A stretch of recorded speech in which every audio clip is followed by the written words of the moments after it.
महाभारत युद्धरे पांडवों पक्षर 7 अक्षौणी सेना और कौरवों पक्षर 11 अक्षौणी सेना युद्धरे भाग नहीं माने यही युद्धरे सबु महारथी सेना को मिसाइले पाखापाखि 50 लाख अधिक लोक युद्धरे भाग नहीं तेबे आपण मानक मनरे निश्चित भाव केबे न केबे एही प्रश्न आसुथिबो जे एते विशालकाय सेना पे भोजन किए बनाउथिला और केमिति एही सबर आयोजन होउथिला। आउ एक बड़ प्रश्न एहा जे सबुदिन जेतेबेले एते संख्यक सैनिकों मृत्यु होउथिला तेबे संध्या समय खाइबा को हिसाब रे बनुथिला।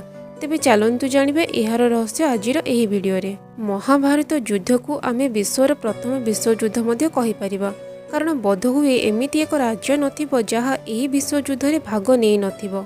सेही समय आर्यवंशर समस्त राजा पांडव नहले कौरवों के पक्षरे युद्ध पई ठिया होइतिले। आपण माने बोधहुए जानिथिबे श्री बलराम और रुक्मी दुई जण ही व्यक्ति थिले जी एही युद्ध रे भाग नै नथिले। किंतु आउ एक राज्य एमिति मध्य थिला जे युद्ध क्षेत्र रे थाई मध्य युद्ध ठारो दूर रे थिला और ताहा थिला दक्षिणर राज्य उडुपी। महाभारत रे वर्णित कथा अनुसार जेतेबेले उडुपीर राजा निजर सेना सहित कुरुक्षेत्र रे पहुंची थिले सेतेबेले कौरव और पांडव तांको निज निज पक्षरे नेबा पई चेष्टा करिथिले किंतु उडुपीर राजा एथिपे राजी होई नथिले। से श्रीकृष्ण को कहिले, हे माधव दुई जनक पक्षर जहाको देखिबो युद्ध पई लालायित देखा जाउछंती किंतु केही मध्य थरे चिंता करि नाहंती कि दुई पक्षरे उपस्थित एते विशाल सेनार भोजनर प्रबंध केमिति हेबो। एहा सुनी श्रीकृष्ण कहिले, महाराज आपण ठीक कहिचंती। आपणक कथारु जहा लागुची आपणक पाखरे एहार निश्चित किछि व्यवस्था अछि और जदि अछि ताहाले दया करी कुहंतु। एहा परे उडुपी नरेश कहिले, सत्य तो एहा अटे भाई भाई मध्यरे होउतबा एही युद्ध को मु उचित माने नाही। एही कारणरू एही युद्ध रे भाग नेबे मोर इच्छा नाही किंतु एबे तो युद्ध मध्य बंद करि हेबो नाही। तेणु मोर एहा इच्छा कि मु मोर पूरा सेना सहित एठारे उपस्थित समस्त सेनांकर भोजनर प्रबंध करिबि। एहा सुनी श्रीकृष्ण हसी हसी कहिले, महाराज आपणकर विचार अति उत्तम अटे। एही युद्ध रे पाखापाखि 50 लाख योद्धा भाग नेबे और जदि आपणक भली कुशल राजा भोजनर प्रबंध को देखिबो ताहले आमे माने निश्चिंत रे रहि परिबो। एहा मध्य सत्य अटे जे एते विशाल सेनार भोजन प्रस्तुत करिबा आपण और भीमसेनक छडा और कहा द्वारा संभव नुहे किंतु भीमसेन एही युद्धरु बाहरी पारिबे नाही। तेणु आपणको मोर अनुरोध आपण निज सेना सहित दुई पक्षर योद्धांकर भोजनर भार संभाळंतु। एही प्रकार उडुपीर राजा सेनांकर भोजनर भार संभाळिथिले। युद्धर प्रथम दिन सी समस्तंक पई भोजन प्रस्तुत करिथिले। सी एमिति परिमाणर भोजन प्रस्तुत करुथिले जे अन्नर गोटिए दाना मध्य नष्ट होउनथिला। जेमिति दिन बीतिबारे लागिला योद्धांकर संख्या मध्य कमिबारे लागिला।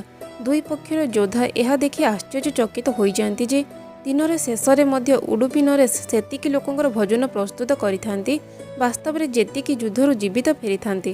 काहाकु मध्य बुझा पडुनथिला जे से केमिति जानि पारंती आज केते योद्धा वीरगति को प्राप्त करिवे और से सही अनुसार भोजन प्रस्तुत करि परिबे। एते विशाल सेनार भोजनर व्यवस्था करिबा ही प्रकृत रे एक आश्चर्यर कथा थिला। तापरे पुनी एमिति व्यवस्था होइथिला जे अन्नर गोटिए दाना मध्य नष्ट होउनथिला जहा कोनोसी चमत्कार ठारू कम नथिला। 18 दिन युद्ध समाप्त परे जेतेबेले पांडव माने जीतिथिले सेतेबेले युधिष्ठिरक राज्याभिषेक दिन युधिष्ठिर आ रहि पारि नथिले। से उडुपी नरेशंको पचारिथिले, हे महाराज समस्ते आमर प्रशंसा करुछंती जे आमे माने कम सेना थाई मध्य तांको सेना को परास्त करिथिलु जहार नेतृत्व पितामह भीष्म गुरु द्रोणाचार्य और मोर ज्येष्ठ भ्राता कर्णक भली महान रथी करुथिले।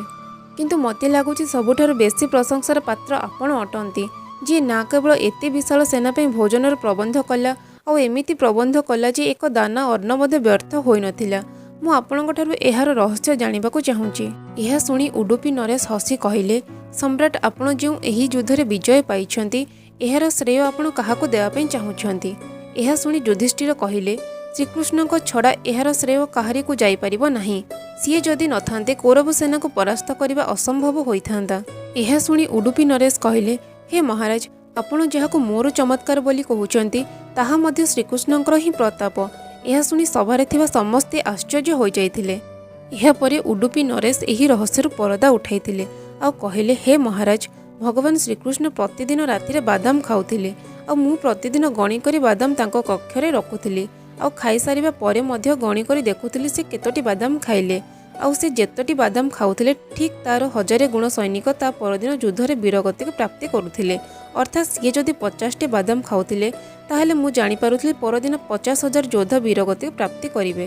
ଆଉ ସେହି ଅନୁସାରେ ମୁଁ ତା ପରଦିନ ଭୋଜନ କମ୍ ବନାଉଥିଲି। ଆଉ ଏହା ହିଁ କାରଣ ଥିଲା ଯେ କେବେ ମଧ୍ୟ ଭୋଜନ ବ୍ୟର୍ଥ ହେଉନଥିଲା। ଶ୍ରୀକୃଷ୍ଣଙ୍କ ଏହି ଚମତ୍କାରକୁ ଜାଣି ସମସ୍ତେ ତାଙ୍କ ଆଗରେ ନତମସ୍ତକ ହୋଇଗଲେ। ଏହି କଥା ମହାଭାରତର ଦୁର୍ଲଭ କଥା ମଧ୍ୟରୁ ଗୋଟିଏ ଅଟେ। କର୍ଣ୍ଣାଟକର ଉଡୁପି ଜିଲ୍ଲାରେ ଅବସ୍ଥିତ କ୍ରିଷ୍ଣା ମଠରେ ଏହି କଥା ଆଜି ମଧ୍ୟ ଶୁଣାଯାଏ। ଏହା ମନାଯାଏ ଏହି ମଠର ସ୍ଥାପନା ଉଡୁପିର ସମ୍ରାଟଙ୍କ ଦ୍ୱାରା ହିଁ କରାଯାଇଥିଲା। ତେବେ ଦର୍ଶକ ବନ୍ଧୁ ଚାଲନ୍ତୁ ଆମେମାନେ ସମସ୍ତେ ମିଶି ଆଜି ଏହା ନିଶ୍ଚିତ କରିବା ଯେ ଆଜିଠାରୁ ଭୋଜନକୁ କେବେ ମଧ୍ୟ ନଷ୍ଟ କରିବା ନାହିଁ। ଭିଡ଼ିଓଟି କେମିତି ଲାଗିଲା ତଳେ କମେଣ୍ଟ କରି ମୋତେ ନିଶ୍ଚୟ ଜଣାନ୍ତୁ। ଯଦି ଭଲ ଲାଗିଥାଏ ତାହେଲେ ଲାଇକ୍ କରନ୍ତୁ, ସେୟାର କରନ୍ତୁ ଆଉ ଏମିତି ହିଁ ପୁରାଣ, ରାମାୟଣ, ମହାଭାରତର ଇଣ୍ଟରେଷ୍ଟିଂ କଥା ଜାଣିବା ପାଇଁ ମୋ ଚ୍ୟାନେଲକୁ ସବସ୍କ୍ରାଇବ୍ କରନ୍ତୁ।